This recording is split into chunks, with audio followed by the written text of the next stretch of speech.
We wanted to take the time out this month to briefly talk about some things concerning mental health, and hopefully from you guys watching these videos and watching these lives that you will be more inclined to go get the help and reach out to those resources that we provide to make sure that you your mental health is stable and where it needs to be. So this is our third session. I'm excited about this session. The first two sessions we really focused on therapy, what therapy is. The last two sessions we will be focusing on different things that you might actually talk about in therapy. So these will be a little bit different.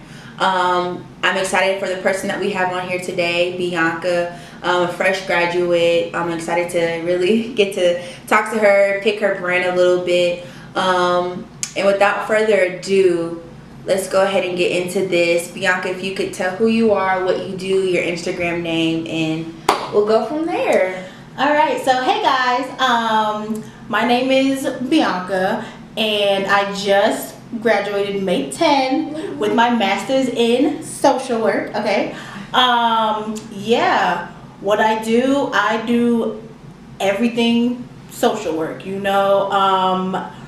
But my favorite thing is to work with the youth, and just make sure that their head is like in the right space. So yeah, and my name on Instagram is fairly long. So yeah, but it is __ BIANCAAAAA. So that's 2 underscores and 6 A's. And I'll tag it in the caption for you guys. So if you guys just click on her her page will pop up. So you guys will have that for you. Go check her out. Check her page out. She's doing some very great things that we're gonna actually get into today. So let's jump into it. Like I said, the last two sessions we'll be talking about stuff specifically you might be talking about in a session. And one thing that I want to talk about on Bianca's focus, one of her focuses is setting boundaries. And I want to, get into that. What is setting boundaries and why is it important? Boundaries means literally doing anything as well as everything to protect your peace, right? Just to take care of your mental health. So that could mean getting rid of people, getting rid of family, just setting those boundaries will honestly allow you to just be more at peace and happier, if you ask me. So being more at peace and setting boundaries is definitely important. And one thing I want to tap back into is we were talking about being able to say no to those that are close to us, and not being so concerned about what people think or going to think when we tell them no. So if you could specifically tell the importance of it's okay to tell people no. If you can go into that a little bit. Yeah, so right, oftentimes we have friends who just want to go out, party, drink, all that good stuff, right? We have friends who just want to take those vacays every weekend. Okay. And sometimes, I don't know about y'all, but me, I can't do that all the time. 24/7, I can't do that. Sometimes I don't want to be around people. So, sometimes I say no. Okay? I say, look, right, friend, I love you, but right now, I can't. Mm-hmm. And that's just that, okay? Me, personally, I don't really think you need a reason. You need, right, any kind of further explanation. Yeah, right, explanation. I just think you just need to know that right now the answer is no, right? Next time, maybe, we'll see. But right now it's a no. And no is a complete sentence. Let me say that one more time. Repeat. No is a complete sentence. It is okay. No, N-O, period. That's it. Send. You're done. Turn the phone off. Okay. Phone down. Like, cause why? Like, you don't need to over explain yourself one bit. Okay, because you just don't have to. Yeah, I think that's important, because a lot of times we are afraid to tell people no because we're scared of what they gonna think. Who cares? Like, who cares? If you are not mentally able to be at that function, be on that vacation, why are you putting yourself in a more stressful situation, messing with your mental health? Just to go. Just to impress somebody. Right. And impress your friends. They're your friends. Does that even sound right? You want to impress your friends. Make it make sense, okay? Because look, Miami, California, Mexico, okay, like, they will always be there. I promise you, they ain't going nowhere. So you can always go next time, okay? And trust me, you will live. You'll live and they'll live, okay? So yeah, you will live, they will live. And if you have a problem with telling your friends no and you're trying to impress them, you need to, another reevaluation needs to take place in the people that you have in your circle, that who you're cool with. There should be no reason why, you should be feeling scared to tell your friends no. Friends and family members at that, because I don't want to just keep it at friends. Family members can be a burden on you as well. Honestly, and they will love to play the, oh, I'm your aunt, okay, I'm your cousin, I'm this, I'm that. Yes, and that won't change. Like, it's just like, that's facts. You will always be my aunt, my cousin, my this, and my that. That literally cannot change. So this one time, I don't want to do this one thing. I promise the world is not going to end. Yeah, and simply, nah, I can't do it. I understand, auntie, I understand, uncle, but I can't do it this time. I know, I can't do it. And just leave it at that. Especially if it's something that you don't want to get into. Just leave it at that. Nobody's pressuring you. So let's talk about what happens if you don't set those boundaries. What can happen to your mental health? What can happen? I mean, if you are always going outside, okay, always doing this, always saying yes, right?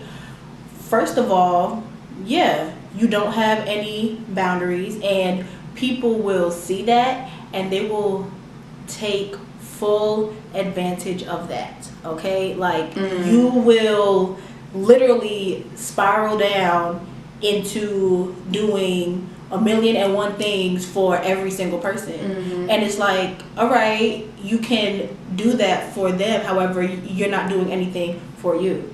So then when you don't have that time for you, you will literally start to go crazy. Right? You just won't feel good. Right? You will feel exhausted. You'll feel tired, okay? You'll feel burnt out, right? Sometimes you'll feel used, abused, all of that, and you don't want that. We only have one life, so just make the best of it and do what's best for you at the end of the day. So and it's something about having control over yourself in situations. It's something about having control. Imagine going on to a trip and like you don't even feel like yourself. You can't even enjoy what's going on because you don't feel like yourself. You don't have control over what's going on. You're just going because people are going and you didn't want to tell them no. You really didn't want to go. You can't have fun. You're not having fun. So it's something about having control and being able to say no, I cannot do that, or nah, I'll catch y'all next week. It's something about having that type of control that feels so amazing. And I promise you, the first time you say no and you sit back, you'll be like, it's such it's a freedom. Like, I just told them no. Yes, you did. So it's a freedom that comes with telling people no, and I think that's so important. Boundaries are so important. That's even boundaries at work. Your boss may ask you, hey, can you stay an extra hour? No. Granted, the pay might look good, but sometimes the money is not worth the stress, the tiredness. It's really not worth it. It's really not, because by the time they tax it, you ain't even gonna see it for real. Hello. But it's really not worth it. So that's boundaries across all areas of your life. We're not just talking about your friends and your families, but we're also talking about work as well, because that's somewhere that you're at often. Moving through, we're gonna transition to Bianca's blog, 6 a.m. Thoughts. I'll let her tell you guys the story behind it, how she came up with it, and then we'll go dive a little bit deeper into that. So Bianca, how did 6 a.m. Thoughts come about? So, right, I have always loved writing. I've been writing probably ever since I was about 7 years old. And yeah, writing just became a part of my life, who I am, one morning with the urge to write. Okay, literally had that urge to grab my laptop and start typing. Okay, so that's what I did.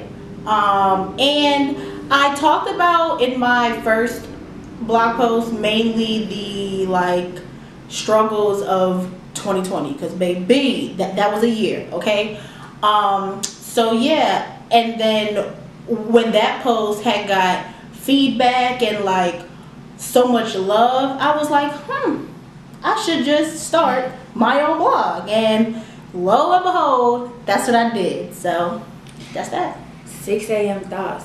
Thoughts be running at 6 a.m. So I want to specifically talk about one of her posts that was so interesting to me, because I identified with it, but I didn't know there was an actual term for what I had experienced before. If you guys want to know, go to, when I tag her name in the caption, go to her, click her @name. In the bio, you'll see the link to her blog. Click on the blog. I'm telling you guys, read those blogs. They are so good. There was not one blog that I was not intrigued. Not one. And I literally sat there and read them all in a day. I was like, yo, she really be talking about some stuff, okay? Because sometimes you read people's blogs and you be like, okay, I can't really relate. It's a good read, but it's nothing to write notes about. But I read hers and I was like, okay, I can identify with a couple of these. Okay, yeah, it's really good. But the one that I want to talk about is I'm about to graduate, now what? And she talks about imposter syndrome. So like I said, it was something that I had experienced, but I didn't know it was an actual term to describe that. So can you describe what imposter syndrome is? Sure. So imposter syndrome is basically when you feel like a fraud, right? You feel like you got to your level of success because of luck, right? Not because of your capabilities, but luck, right? And then you are afraid other people will find that out. So yeah, and when I had it, right, yeah, it was the week before I graduated. I had started to question myself, question my time in school, question if I even learned anything, question, will I be a good social worker, right? Yeah, I just felt like a fraud. So I truly had to write about that, because I know there are other people who felt that same way. So yeah, I just wanted them to see hey, right, it's not just you, it is me too. Okay, someone who looks like they have it all together, yeah, no. Okay, in my head it be some thoughts in there. Okay, so yeah, I think the one time that I experienced it was when when I was in high school. because of the school that I went to. It was a predominantly white school. It was I went to private school, predominantly white private school. So a lot of people there had money. They had the resources and things like that. Not that I was poor or anything, but they just had a little bit more than I did, more access to resources and things like that. And a lot of times I would be, doing the things that they were doing academically, but then there was a lot of opportunities that I didn't take because I didn't think that I was worth those opportunities, or there's no way that I could take those opportunities. And I missed out on a lot of opportunities thinking that I didn't deserve to be there, thinking that, they have the resources, they got it.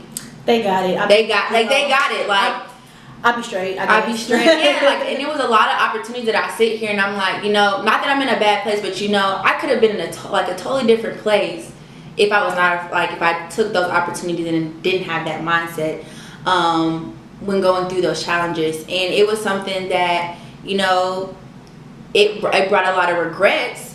But from that, I had to just, I had to get out of that mindset. Do you, per se, Bianca, have any tips for someone that is dealing with that to help them, kind of weave their way out of it, and go after the things that they need to go after?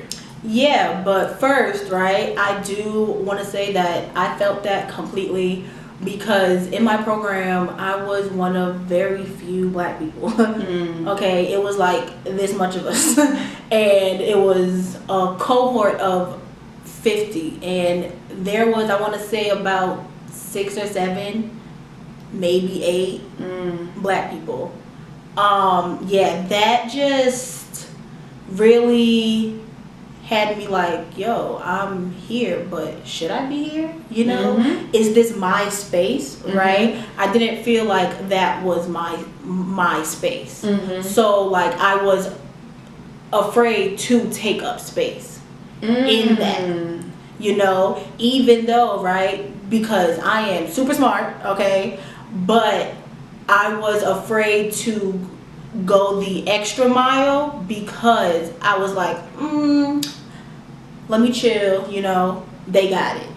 So yeah, that was that. Now, some tips. So when I was going through it, I had people remind me who the hell I was, right?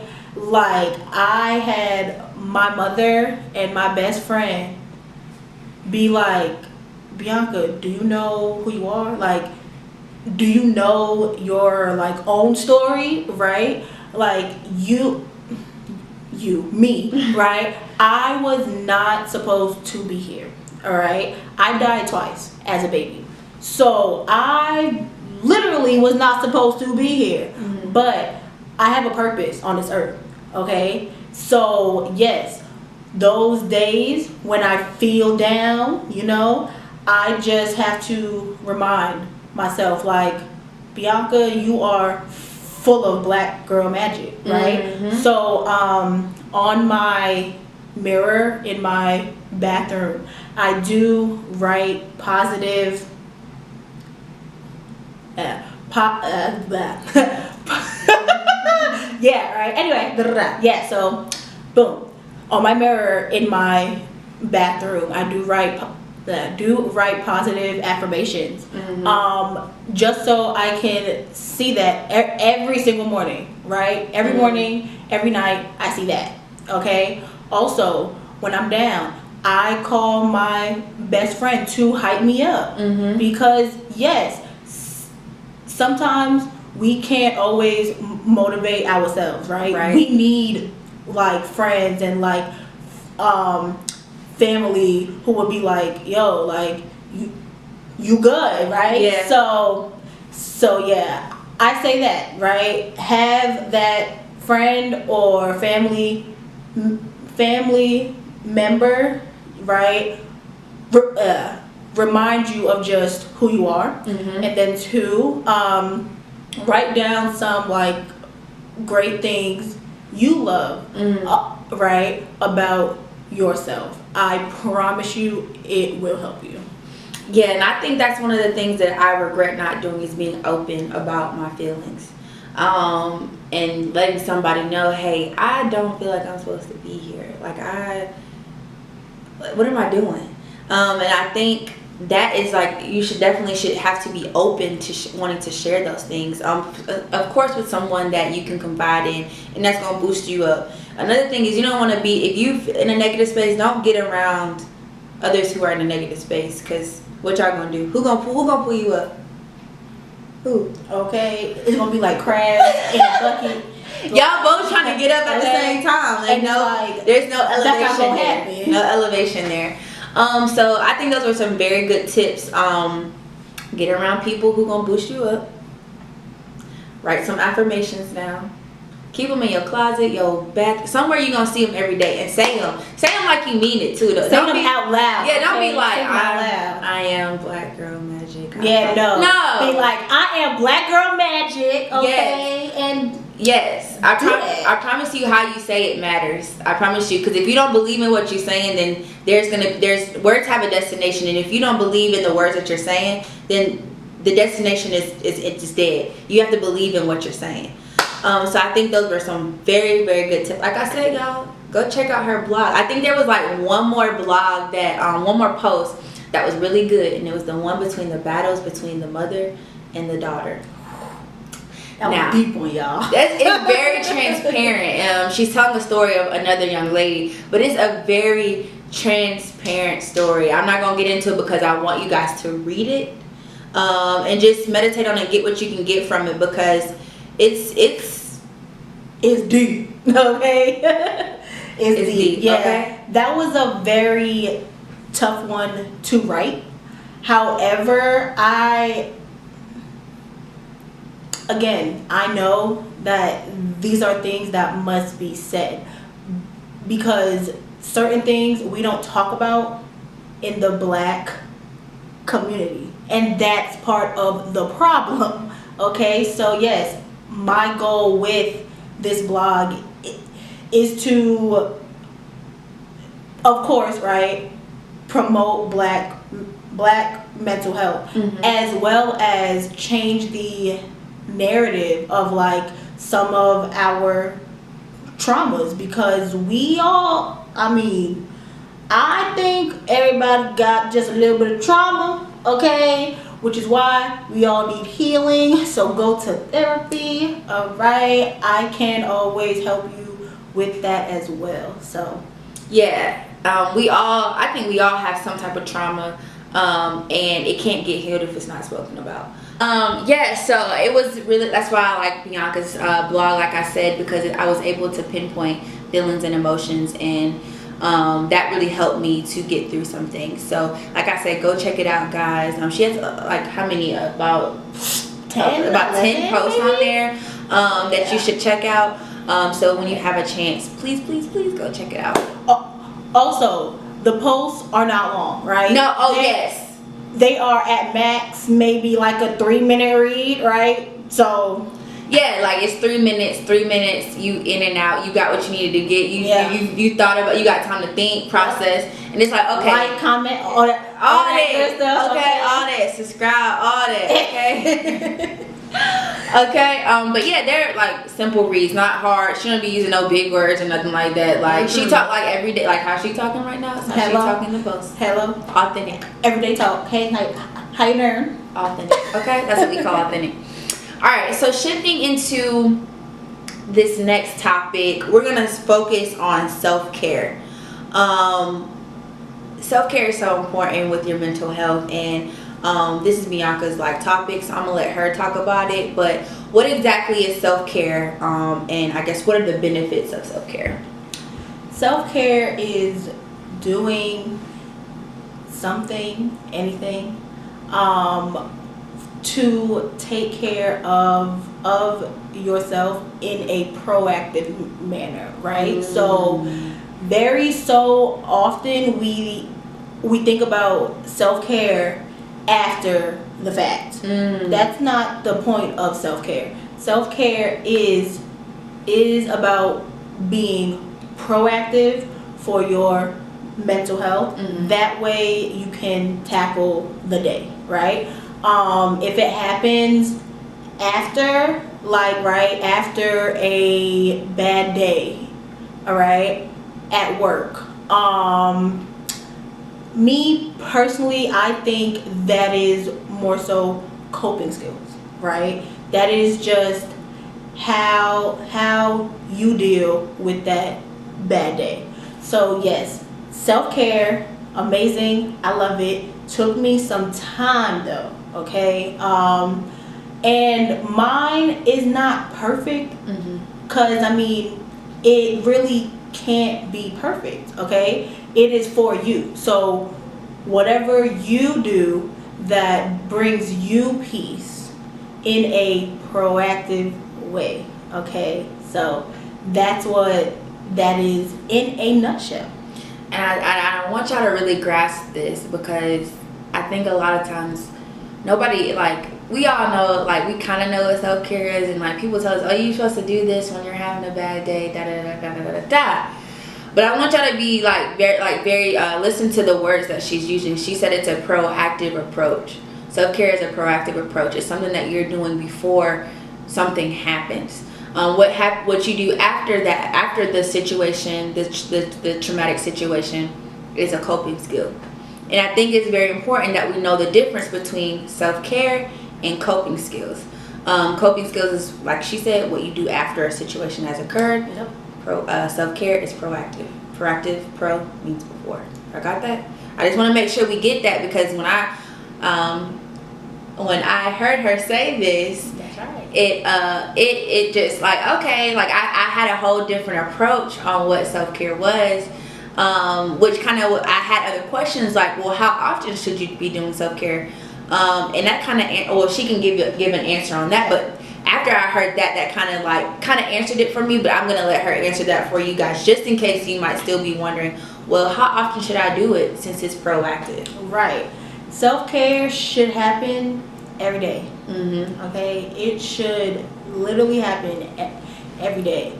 Right. For me, that happens in the morning. So right, when I wake up, I don't look at my phone first. I like wake up, you know, I breathe first, okay? I thank God, and I pray, you know, and then I would look at my phone, okay, and go on Twitter, you know, for the tea, okay? So yes, yeah, and that's what I do in the morning time, right? Throughout the day, or like maybe, you know, once every 2 weeks, right? I would do my nails, okay? Do my hair, you know, put on some like makeup, because why not? Right? Some days I would literally blast music and just dance around, because that makes me feel good, right? So that's that. Now for you, right? I can't tell you what you should do for you. What I can tell you is self-care is possible, and self-care happens every day. All right. So for my mom will watch the news all day. She loves watching the news, and I promise you, I just do not understand why. Because for me, the news is so traumatic, but she loves it, Lord Jesus, and you know, again, don't know why. All right. However, that's her self-care, right? My mom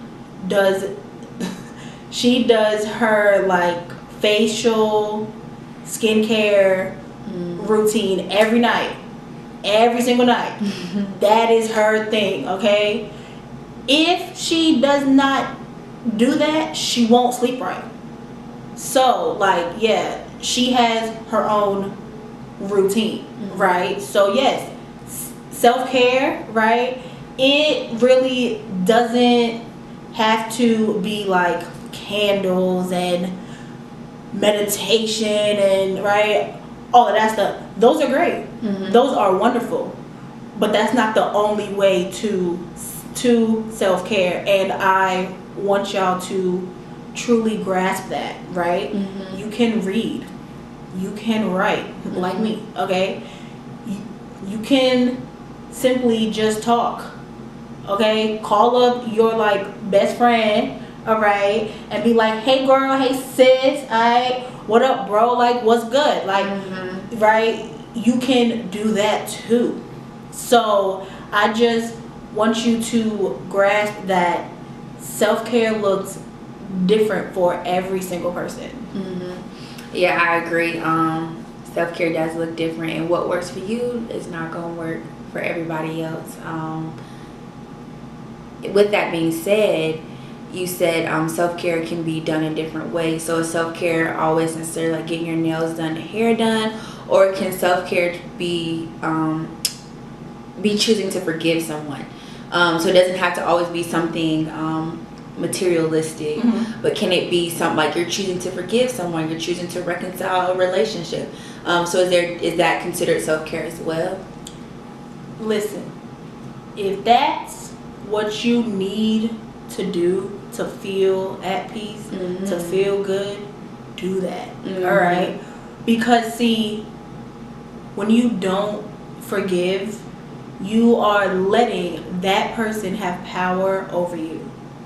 And we can't have that, right? This is your life, okay? It's not his life. It's not her life. This is your life, right? So that means you should have the utmost control over your life. Also, okay, forgiving does not mean forgetting, okay? Forgiving does not mean that like y'all are back to being besties. No, that's not what that means. Forgiving is simply choosing to let go and not let it bother you, right? That means that you should not even think about it, right? After, because what's the point? You let go. So don't let that be so controlling over you, because no, this is your life. Yeah, I think that's important to know that forgiving someone is also considered self-care, because ultimately, like Bianca said, like you're allowing someone else to have control and power over you when you're not forgiving them. They've gone on about their life, they're doing whatever with their life, and you still have this grudge hold against them, and it's like, honestly, they're not even worried about that. You're the one who's still worried about it. Okay. Just let it go, because it's not doing you any good. And like she said, it's not forgetting what they did or being that you have to be friends with them, but it's just letting go of that so that your mental health can be okay, and you can go and do what you need to do and not hold that on. And a lot of times when you forgive someone, you experience a different freeness. I can specifically remember a situation where I was in a situation where I needed to forgive someone, and while at the moment it just seemed like that was impossible, someone had asked me like a couple weeks ago, hey, do you remember blah blah blah, and I'm like, I don't even think about that no more. Like in that moment I knew I had forgiven that person and forgiven the situation. Don't care to be cool, but forgiving that situation because I wouldn't even think about it. It wasn't even on my radar. Okay. Can you identify any tips or suggestions for someone trying to find that self-care routine for themselves? Should they be starting small, like day-to-day things? Like what's some tips you got for us? So I would definitely say start small, right? Start with a simple, breathing for, 5 minutes. Deep breaths, okay? Boring, like in 4, hold 4, out 5, okay? Like deep breaths, right? Also, you can start by stretching, okay? Dancing, right? Working out, writing, reading. Start small, okay? And then work up to the like week-long vacays, okay? Because we all need that too, all right? So yes, I say also find out what works for you. So for me, I tried 1,000,001 things, all right? I tried coloring, all right? I tried painting. I've tried working out, right? So certain things I've tried, but that's not for me, okay? So try it out. Just try anything from the candles to the week-long vacations. Try it out. Yeah, I think that's a good point. And in the process of you trying out, it's kind of fun in a way, like trying new things. It's for those that like to try new things, because I know some people don't. But for me, I like trying new things. So that process of like, you know, seeing what works and doesn't work, it was exciting to me. Because I would do stuff that I wouldn't normally do, and then from that I'm like, hey, I actually like that. Okay, let's go from here. Oh, okay. That one, that ain't me. But, you know, it was cool to be able to try different things. So if that's what you're into, I think that'll be great for you to try new things. So we're going to kind of like wrap this up slowly. Just got a few questions. I know you're in social work. So how does that feel relate to mental health? Like, I know there's different roles, you know, y'all not out here just taking people kids. Hello. No, but how does that relate to mental health specifically? Yeah, sure. So, right, when you first think of social work, you think DFACS, right? Snatching kids. But that's not what truly embodies social work, right? Social workers work from a strengths-based perspective. So we find the good in you, right? All the time. So when it comes to mental health, right? A lot of us work as therapists, right? I worked as a therapist, all right?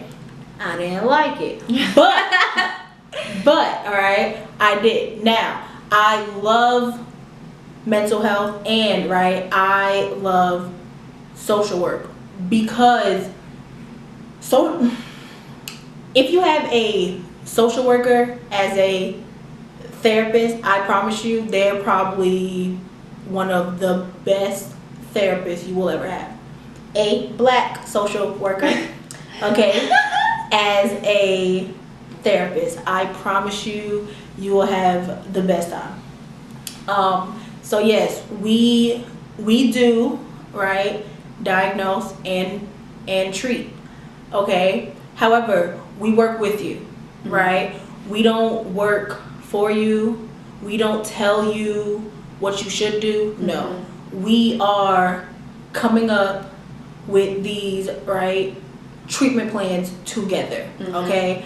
I am here to help you, okay? And I'm here to help you. We're here to help you. So, yes, you can come in, anxious about a test. Cool. You can come in because you have witnessed murder. I don't know, right? But we are trained. We are trained to handle a realm of mental health issues. So that's why I love social work. That's why she loves social work. Okay, and then one question that was previously asked, and I want to bring that up as well. What are your career aspirations? Like, what are your goals? What's next for you? What's in the future? What's next? Yeah, we gonna see what's next. No, but honestly though, I have noticed that I do love policy. I do love education. And I love program development. So like I love making trainings and like and webinars and things like that. One of my projects in the works is to